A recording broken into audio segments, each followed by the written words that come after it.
2026 কলকাতায় corporation election হতে যাচ্ছে।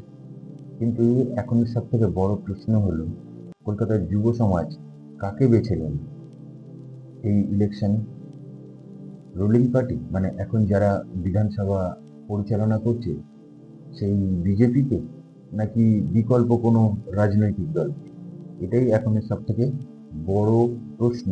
বা এখন রাজনৈতিক দলগুলো যে স্ট্র্যাটেজি সাজাচ্ছে, সেই স্ট্র্যাটেজিতেও তারা কিভাবে, কখন, কোথায় এই যুব সংগঠন বা যুব সমাজকে ক্যাপচার করবে, কিভাবে তাদের ভোটগুলোকে নিজেদের ফরে আনবে, সেই ক্যালকুলেশনে কিন্তু ব্যস্ত।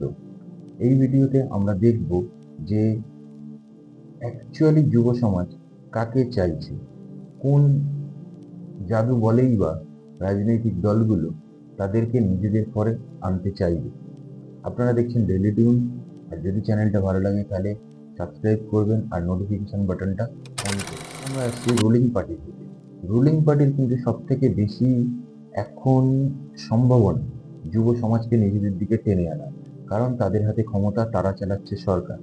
আর যুব সমাজ এখনকার, বিশেষ করে যে যুব সমাজ, তারা কিন্তু চায় কর্মসংস্থান।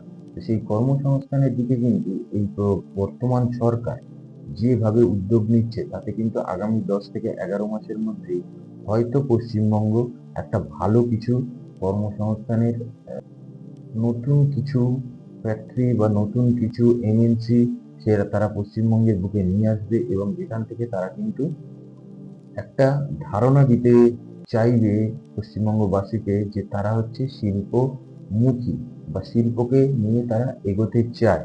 কিন্তু সেইটা হয়ে যাবে অনেকটা দেরি, কারণ এখন থেকে যেটা সম্ভাবনা সেটা হচ্ছে ডিসেম্বর মাসে হয়তো ইলেকশন হবে। তো এদের মোটামুটি শিল্প আনতে আনতে সেটা নেক্সট ইয়ারের মার্চ এপ্রিল হয়ে যাবে।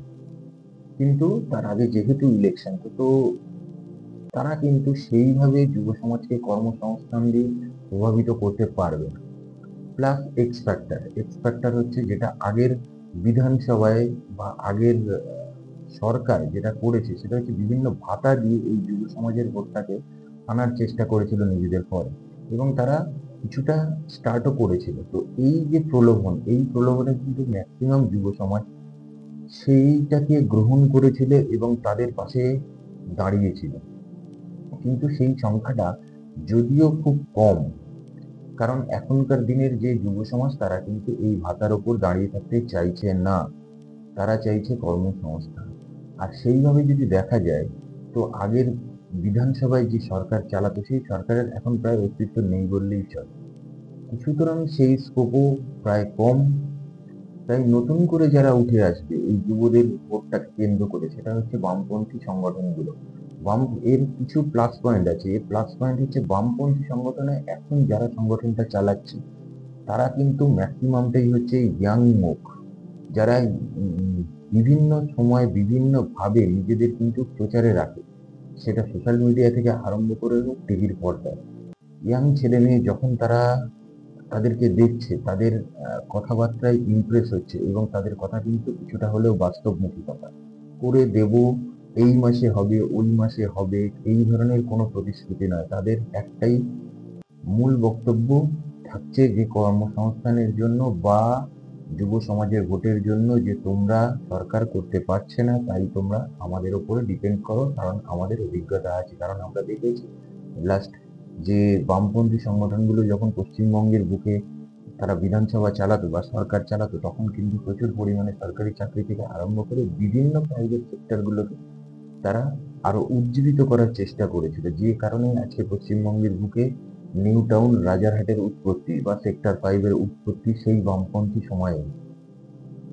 তো তারা সেটাকে একটা এক্সাম্পল হিসেবে ধরবে, কিন্তু সেইভাবে যদি দেখা যায় বর্তমান সরকারের কাছে কিন্তু সেই রকম কোনো এক্সাম্পল নেই, বা তারা সেই রকম কোনো কাজ করে উঠতে পারছে না যার মধ্যে দিকে তারা যুব সমাজের ভোটটাকে ক্যাপচার করতে পারে।